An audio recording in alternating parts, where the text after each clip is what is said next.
so hard to hide. Take a step into the light. Turn it on, baby, let it shine.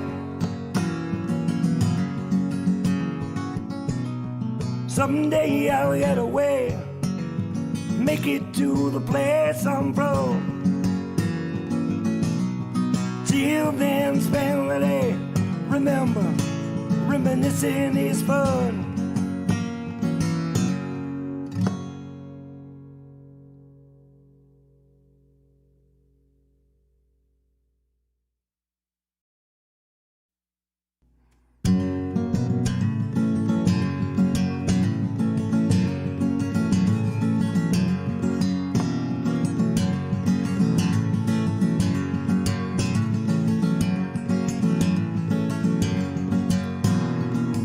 You keep talking while I'm thinking, I'll just nod my head. I keep walking while still thinking about the words you said. What do I want? How do I feel? Who's the asshole now? Don't like people for the most part. That ain't changing now. Someday I'll get away, make it to the place I'm from. Till then, spend the day. Remember, reminiscing is fun. If I treat you like you treat me, without a word being said, would it and should it surprise you to find out I don't want in your head? What do you want? How do you feel? Who's the asshole now? Don't like people for the most part. That ain't changing now. Someday I'll get away, make it to the place I'm from. Till then, spend the day. Remember, reminiscing is fun.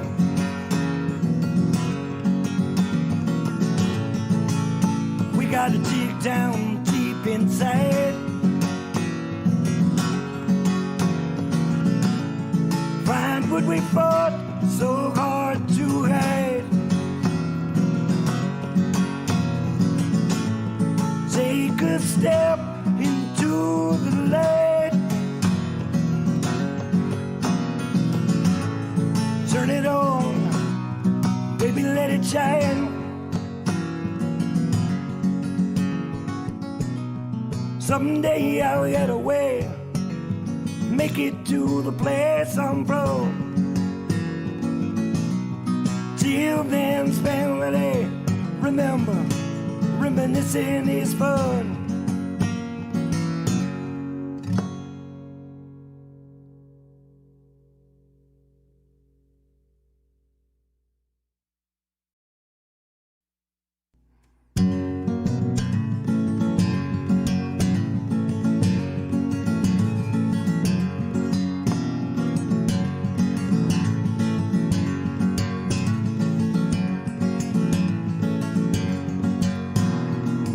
You keep talking while I'm thinking, I'll just nod my head.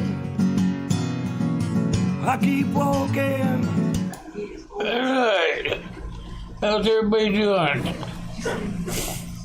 I got things kind of mixed up here, but I guess we'll work through it. I see Kyle and Backwoods Laws here, also Irene, Iron Fire Horse. They're all here tonight. Welcome. Hey, I want to thank you guys for coming last week. I was going to announce later and now that next week we'll be having a drawing and giving away that once a month thing that I'm going to start on my Saturday night stream. So you guys want to make sure everybody's here. I lost my chat box out of my window, but it will be back next week. No problems. So, as you guys know, last week we talked about, as you get older, you have to take care of yourself. Excuse me. You have to start taking care of yourself in different ways than, hiking up the old gun and going out and shooting a lot of people down. So I'm going to try to start addressing some of those things that I think that I could do, to kind of protect myself and my family, So then I will turn around, I'll put them into some sort of presentation and give them to you guys. And then if you guys have any ideas on the same kind of format, then you guys can do the same thing to me. You can email me or say something here in the live stream as to what you think we should talk about.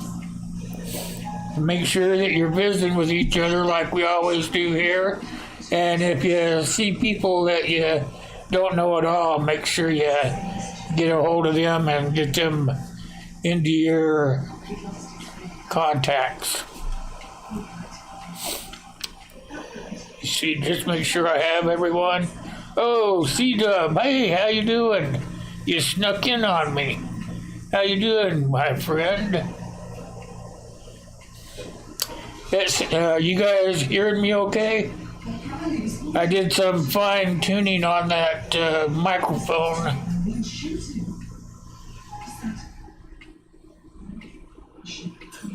Want to make sure that it's sounding better.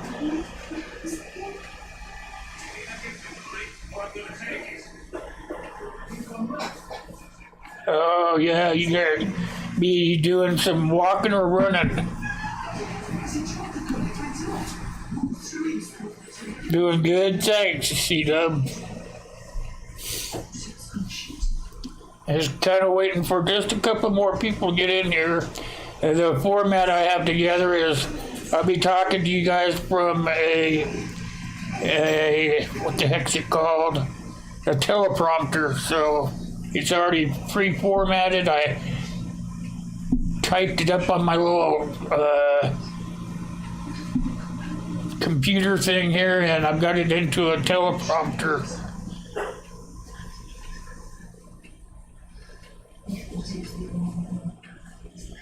Walking and hiking? Oh yeah.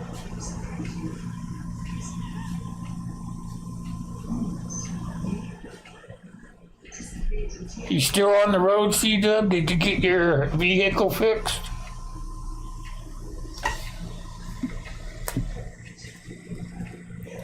Getting my little teleprompter all set up, you guys.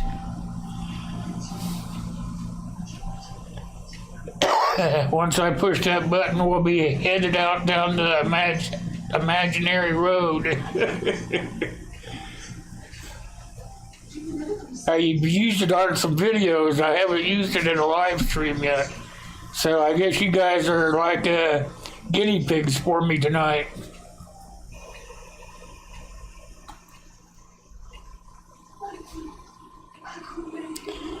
Walking's really good for you. I walk as much as I can. I don't walk as much as I should, but I walk as much as I can.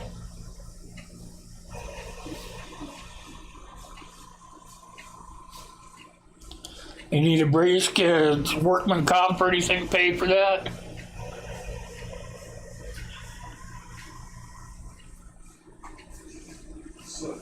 Maybe you get L&I or something to pay for it.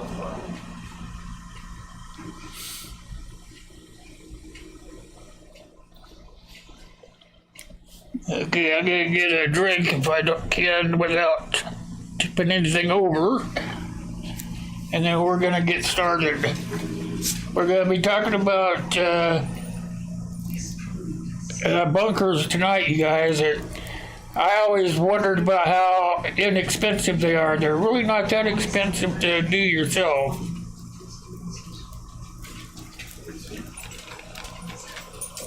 And remember, I'm not any expert at it. Make sure you're getting all your permits and stuff. But we're going to go through all that here. But it is kind of neat to figure out. And you can actually make them big enough to fit in your backyard. I never knew that before.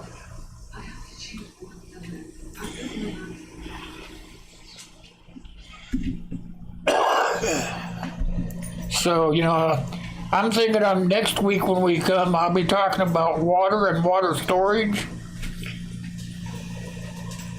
I think that's something everybody should really be thinking about when they start getting older.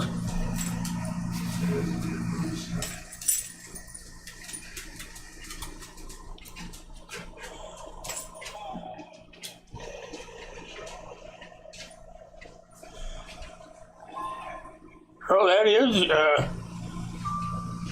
yeah, I don't think the one I'm making is that big. Here, let's get going and you can kind of see about what I'm talking about.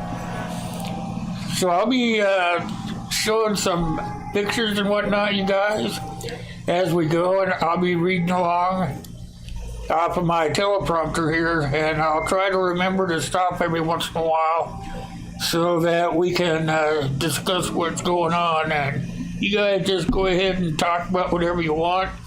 I'll try to look down at the chat every once in a while. If you have any questions, remember, put them in big capital letters so that my eyeballs catch a hold of them. And if you guys know something that I'm not telling you or putting up there, you guys can sit there and tell each other about it and kind of get versed up on it. So, hold on, I'll get everything going here. Figure it out. Okay, we're going to start right here. You're not going to see me for a while, so. Personalized underground bunkers, they become popular about during the Cold War, and then the threat of the nuclear war was imminent, But luckily for us, nuclear Armageddon didn't really come to pass. However, the current pandemic has seen a rise in the interest of underground shelters by a rise of about 19%. Although you can buy a pre-made underground bunker, they're a little expensive and may not meet all the needs that you want. If you want to protect yourself and your loved ones from a disaster, follow the steps that I'm going to be giving you down below, okay? The first thing is make sure that you get permission. The most important thing is to get the proper permits. Get permission and get the proper permits. Permits are used to ensure the safety for you and everyone around you during the project. Failure to obtain or comply with the permits are pretty darn expensive and sometimes dangerous if you aren't careful. You don't want to start digging on the building an underground bunker and only to be stopped and forced to pay a hefty fine. In some cases, they'll probably force you to remove it and undo any project that you set out to do. I've had that happen to me. To obtain the appropriate permits, you need to go to your local building department official. Then you'll need to show them the plans. I don't know if you know, the big old piece of paper with everything on it, and what you're going to do, and then make sure that you have blueprints on the map showing where you're going to be working. Lost track where I was at. Permits can vary depending on where you live. Like, for example, you're building a bunker in San Diego, California.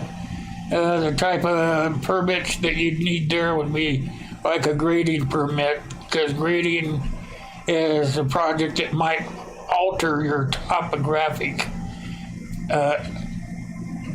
area, so they want to know what changes you're making. A preliminary evaluation is needed to make sure that you're not environmentally sensitive to the land and to assess the feasibility of the project that you're conducting. So that's the reasoning for that. You need a building permit, and that is to ensure that the construction project complies with local, state, and federal law. Discretionary permit. When a project has a possibility of impacting the surrounding area due to proposed use, location, or design feature, a discretionary permit is needed. Now remember, this is just in San Francisco or wherever I told you. This is imaginary. Your plumbing permit, you're going to need one of those for your underground bunker, and it's necessary, along with an electrical permit. So if you're going to install any electrical wiring or equipment, you'll need an electrical permit to make sure everything is wired safely and correctly.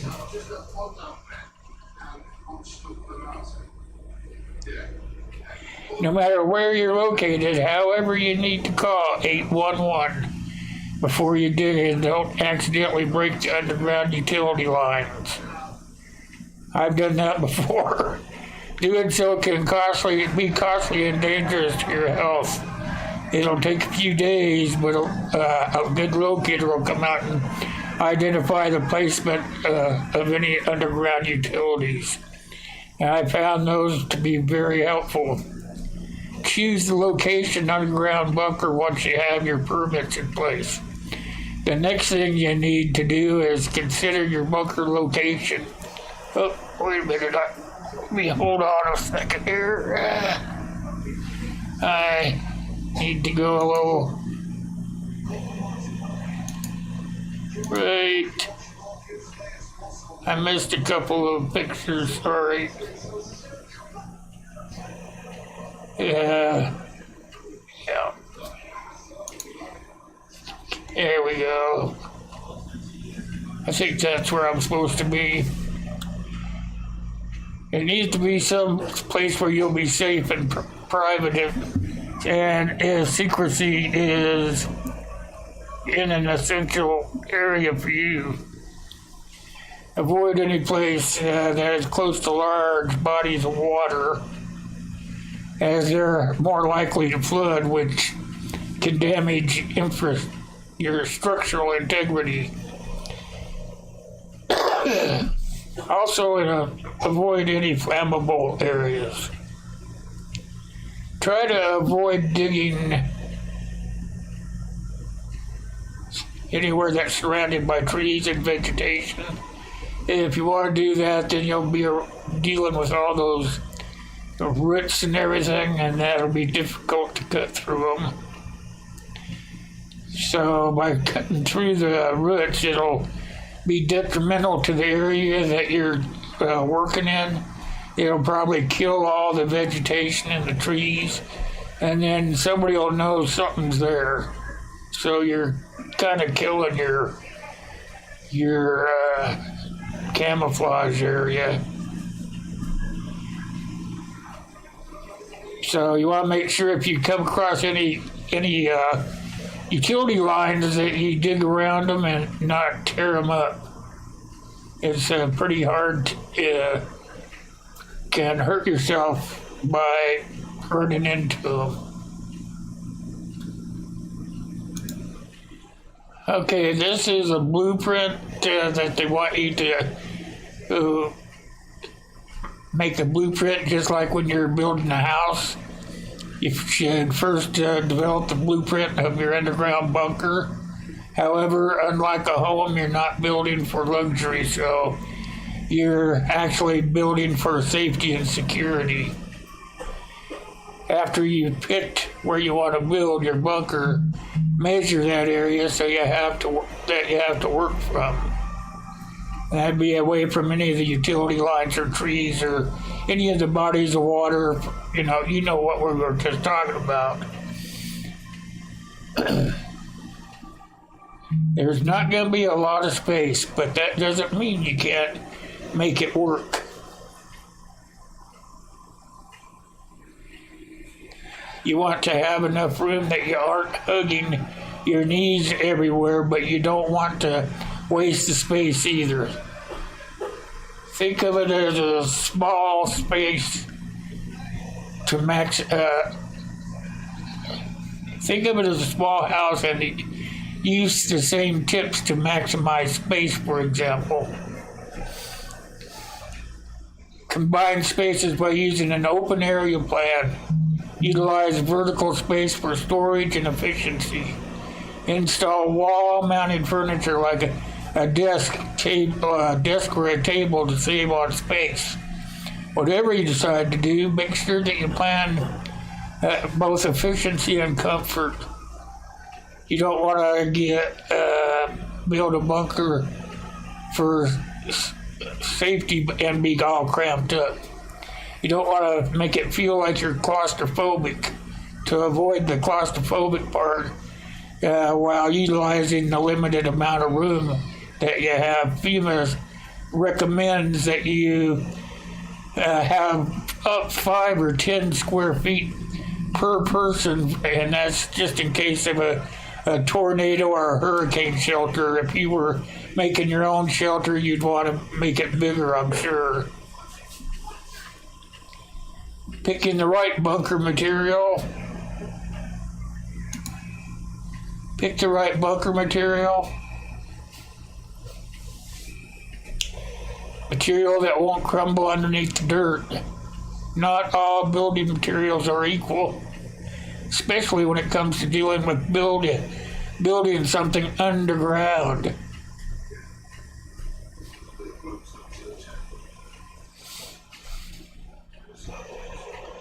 Metal sheeting is sturdy and water resistant, but can also be expensive, especially since insulation would need to be added.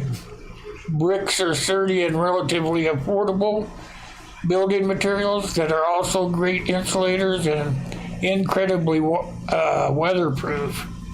They can also add style and color to an otherwise dreary situation.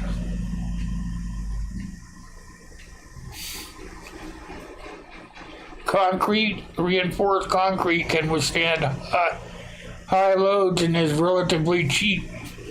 Self-healing concrete is advanced building,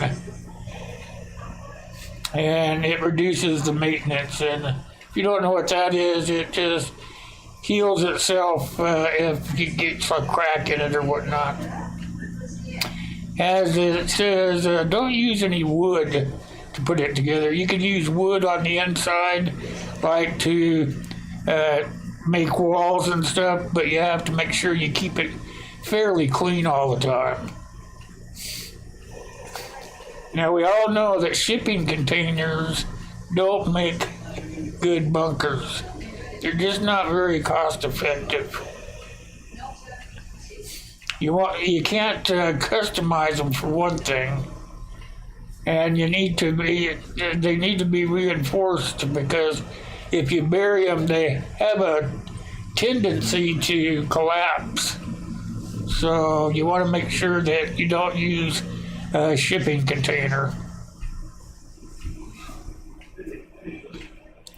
The next part is to figure out how to dig into the ground.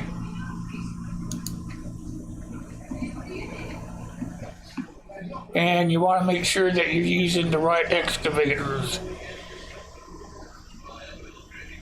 Most people will use an excavator, which is that big thing with the scoop on it. And then they'll also get a trencher.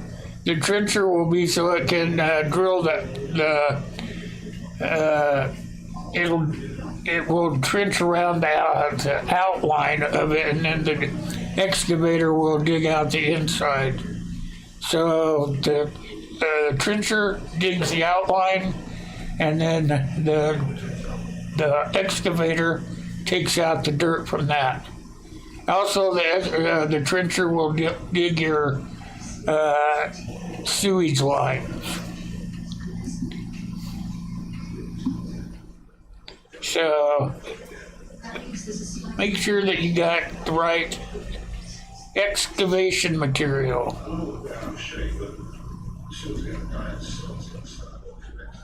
I think I finally caught up on the pictures.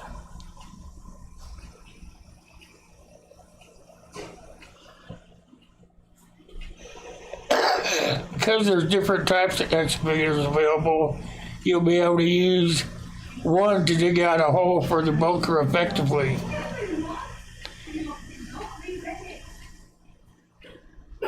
And that's what they're telling you, is that you can use the trencher to make the design.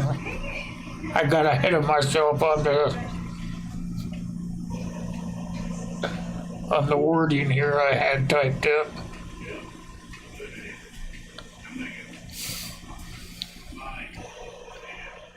I'd like to play with the trenchers myself. Let me stop this for a minute and see. I'll play with the chat here. I got ahead of myself and got all frustrated. Hi, Dragon Hills. How are you doing?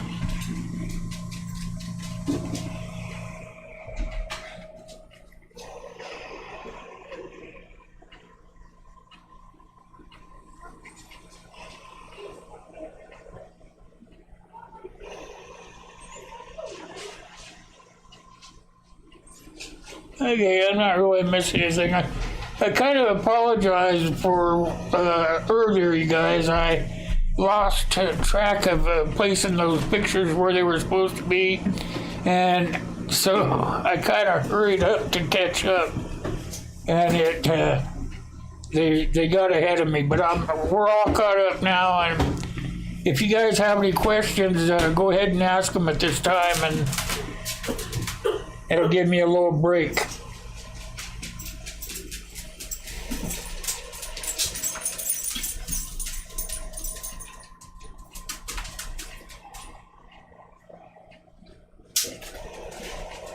Hey, Nina, how are you doing?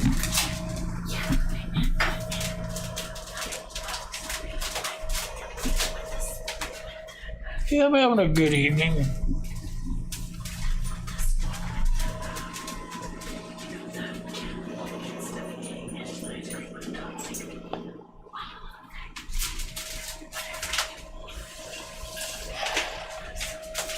Everybody doing okay?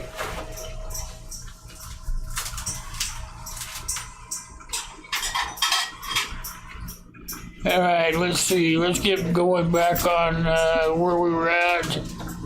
We were on the excavators. Let's see.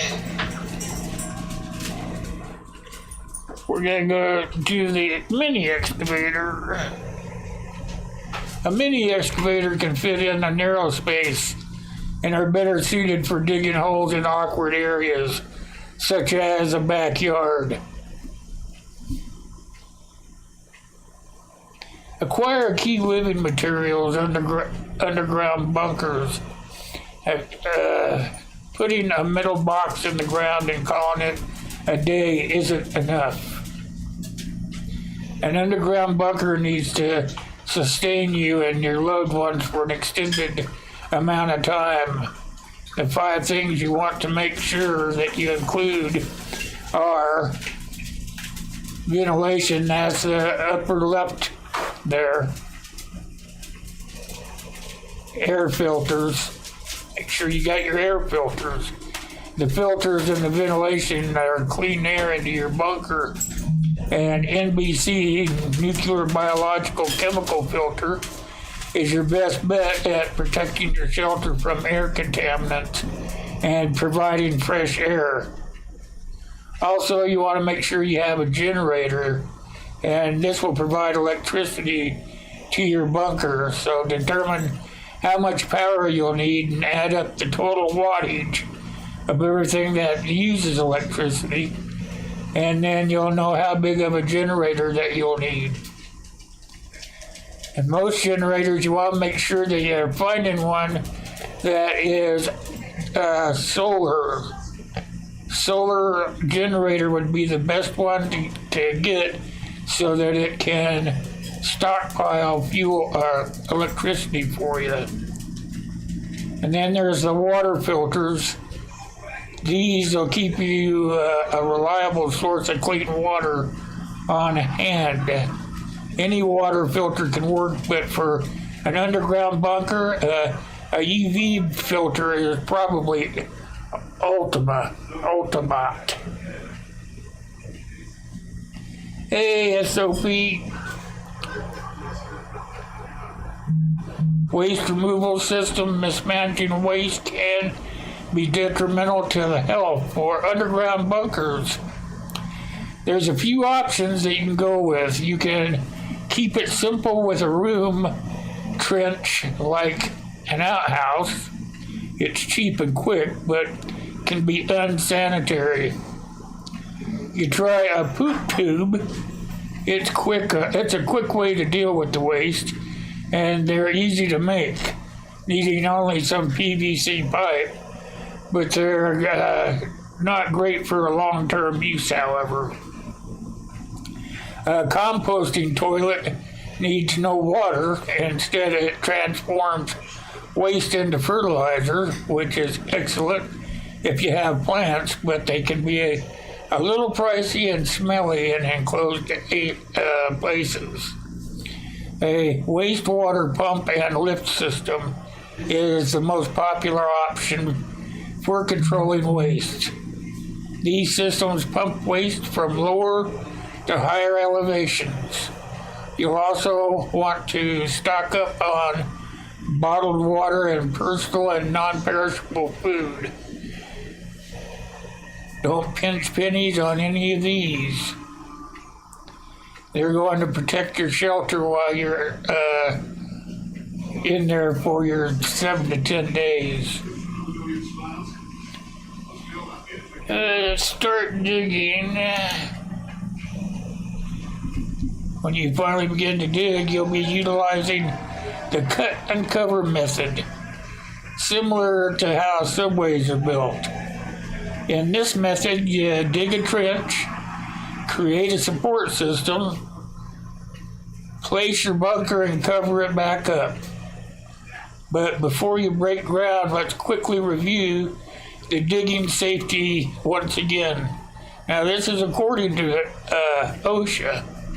Digging is one of the most hazardous construction jobs, so make sure you're practicing trenching safety by installing protective systems to prevent cave-ins.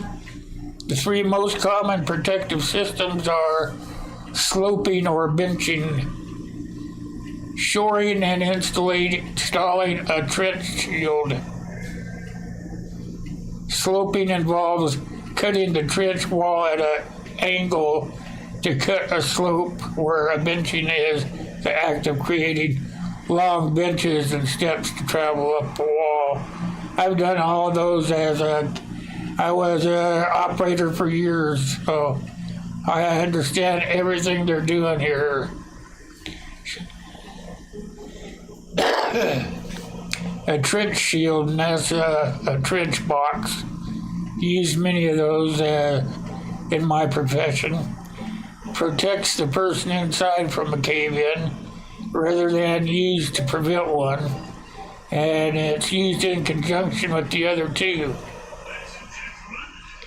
So don't forget to consider how deep your bunker is, and you want to dig deep enough to protect yourself from the natural environments.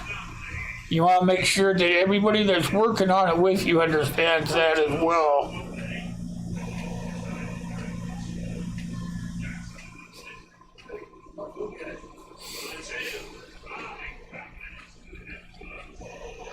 You're going to have more than 10 feet of packed dirt on top of you when you get it all done. So make sure that you're following the rules.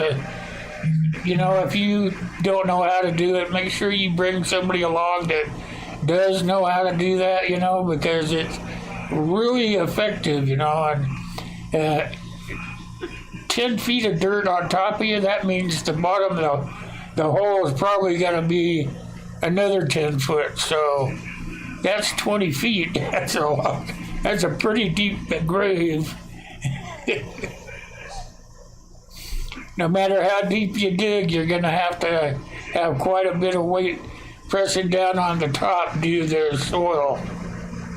The water's going to be there, the vegetation's going to be there, all that outside stuff is going to be there. So begin by setting up a proper foundation before setting up your shelter so you support your bunker. Concrete is one of the best materials for the basic foundation. I don't know anybody that hasn't used concrete since the dawn of time, so make sure you got your foundation set in there.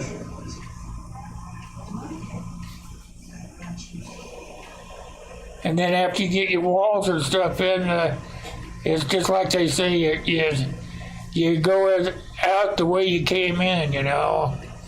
Dig it out and then cover it up on the way back in.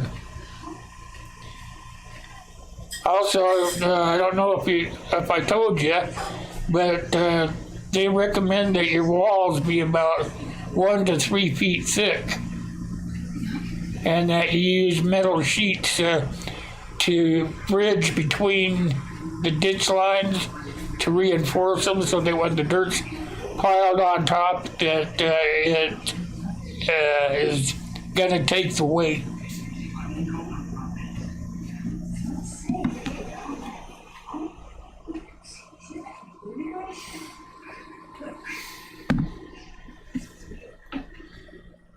Coat your footings with a waterproof emollient. I can't remember what it's called, but it's something like a liquid rubber, and you just go and paint it on there around the bottom of it, and that keeps the water from going inside. I can't remember what it's called, but it's just like rubber.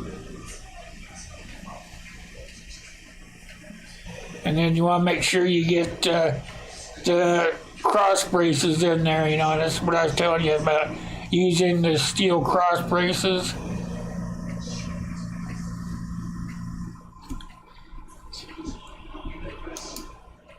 There's some of the beams, 1 to 3 foot wall. Then you want to worry about, after you get all the outside done, then you want to, before you start covering it up and stuff, you want to start bringing in some goods, because you can bring them in easier before you have it all covered up.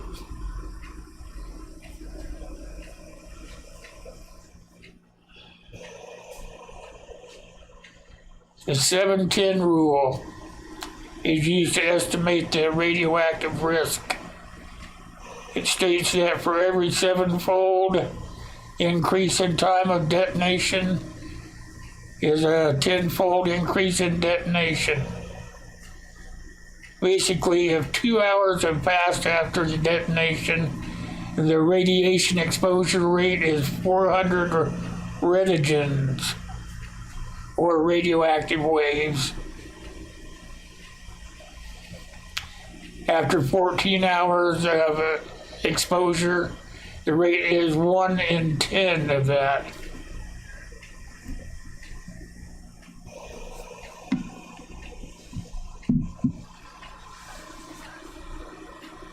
So, well, make sure that you're getting plenty of dried food in there, like canned beans or canned fruits or vegetables or dried meats, canned meats, peanut butter, nuts and seeds and grains and protein bars,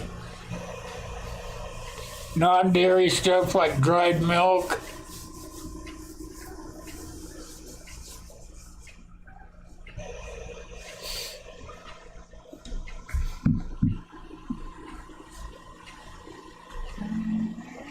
Don't eat any of your spoiled food.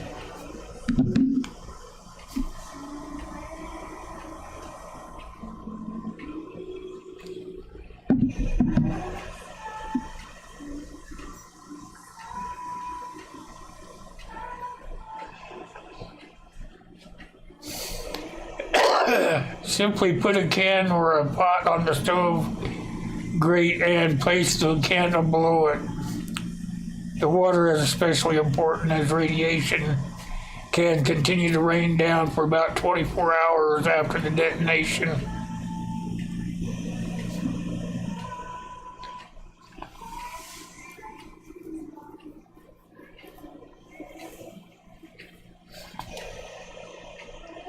So your shelter really doesn't need to be cold in a gloomy place. After you get the blueprint down, you start building it. You can actually fix it up and put pictures and stuff on the wall because you want to try to keep the psychological damage down. You don't want it to be isolated or get things like cabin fever.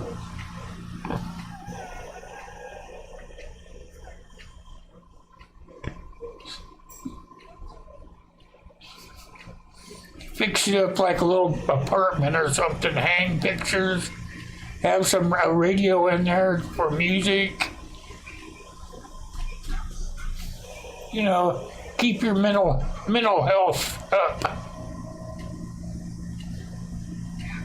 And I think it's a good idea to have something like this as you get older. It also said that COVID-19, the pandemic, has caused many to worry about their safety and well-being. So learning how to build an underground bunker can prepare you for an emergency. All you need to do is have the right equipment. You know, you could put it in your backyard and nobody would even know anything about it.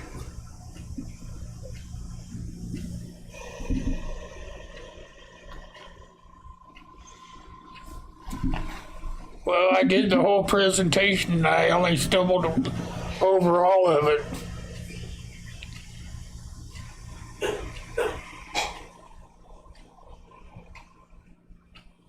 Yeah, mirrors would be a great thing to put up in there. Make it look more open, you're right.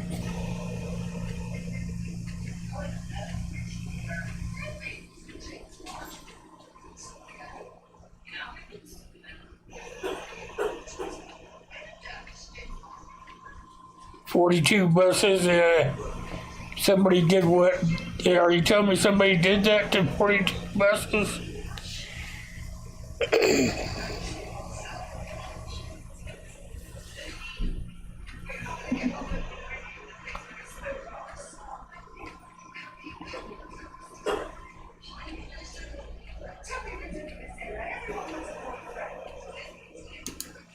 Here we go. Back.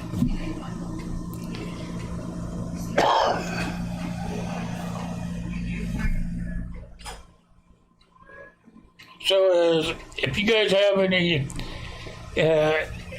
any questions or want to make any comments, feel free to do so.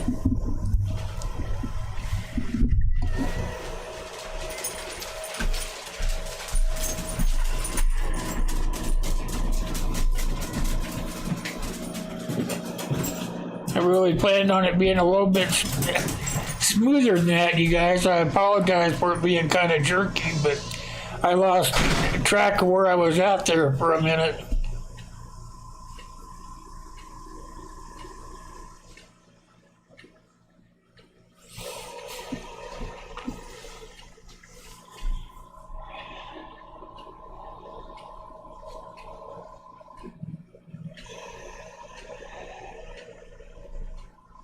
I'll do better next week. I'll have another project and it'll be much better.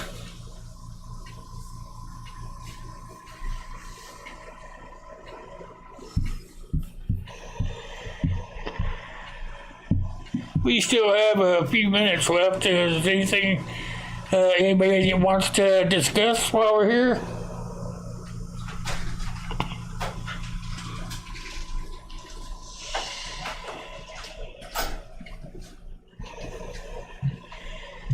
You know, when I was reading about that, it would probably take a lot of a lot of cash, Irene. But you know what? I looked at some of those other ones where people just came in and put them in for you, and it was way more expensive doing it that way than it was trying to do it yourself.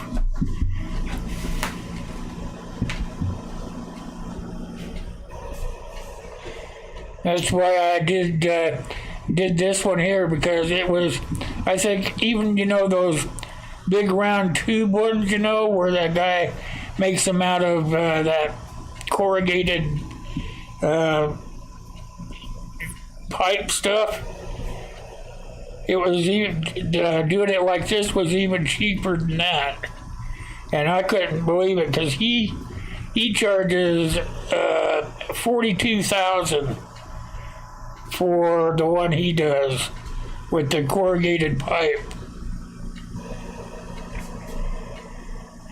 So I was thinking, if you could just get your buddies to come over and drink beer on the weekend, you could probably get one done fairly cheap. You know, if you use like cement blocks or something, concrete blocks are pretty inexpensive.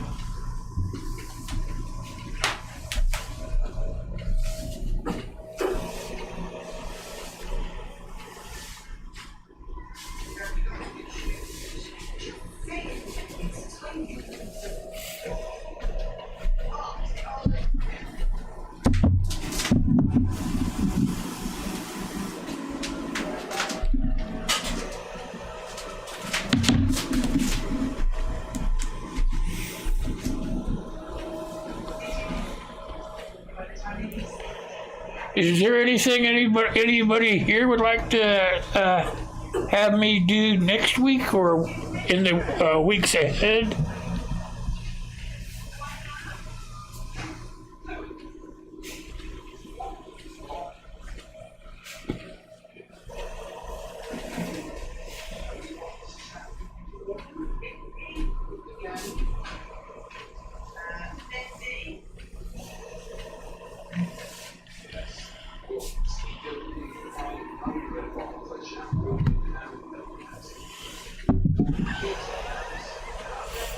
I have planned for next week water and water storage, because I think that's kind of important.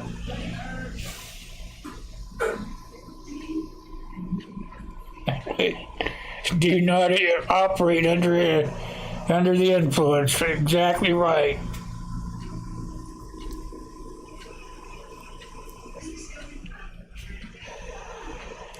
Doesn't work too well, for one thing.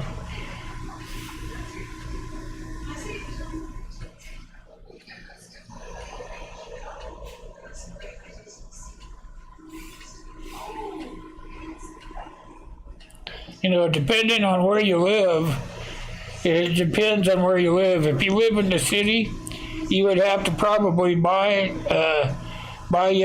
someplace out in the country, maybe someplace where people think you go to camp or whatever. But you could go out and do it, like make you one out in the country, you know.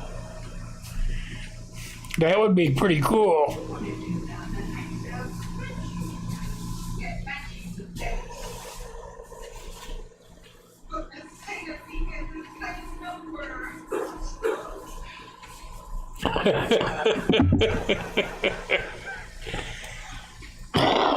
That's probably me whispering in your ear, C-Dub.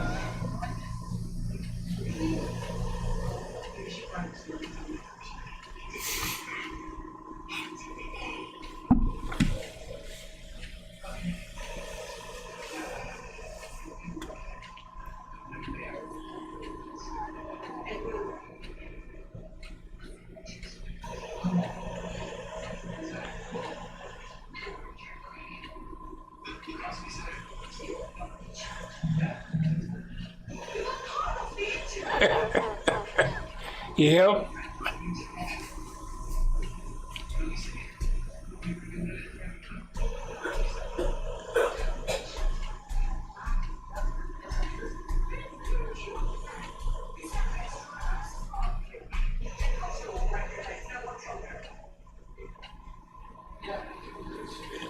Oh man, you had a good job then. You must have worked up in the yard, huh?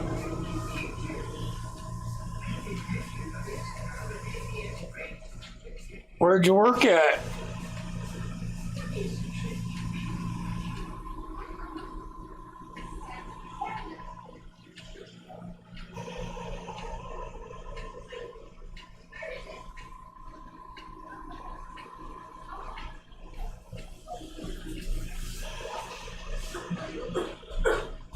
And what'd you do? Work on the pullover units or the drilling rigs?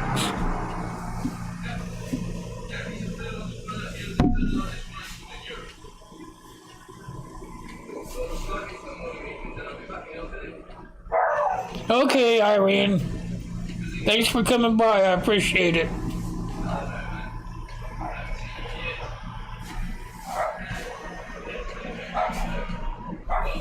Where was that at? I haven't heard that one.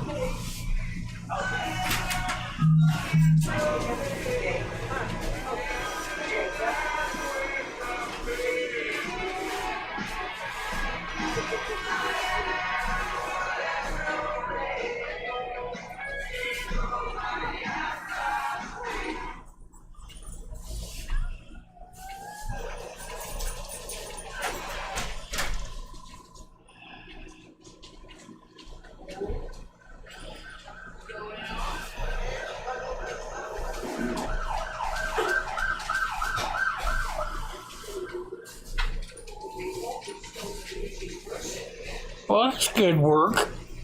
Easy work. Yeah, I worked around, I don't know, Colorado, Wyoming, Nebraska. Worked on workover rigs and drilling rigs back in the good old days when I was young.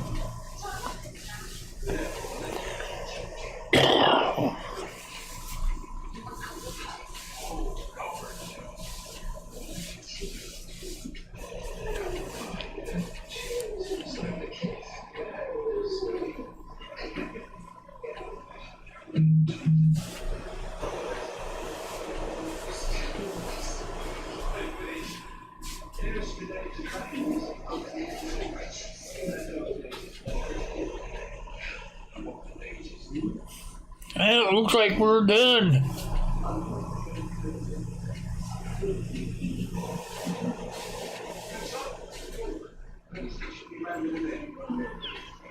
Time to work on the next one.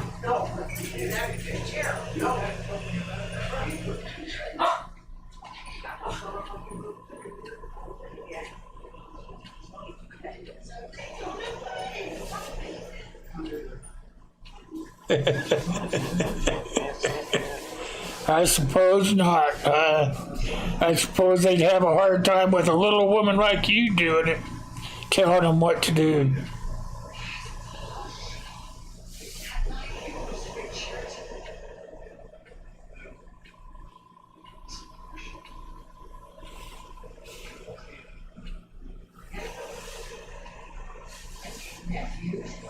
There you go. Yep, I hear you there.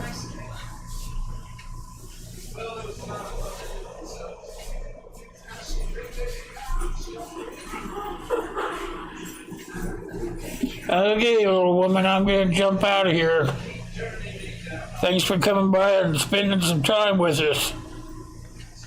I'll see everybody next time. Next Saturday, 7 o'clock, you guys. Be there, be square.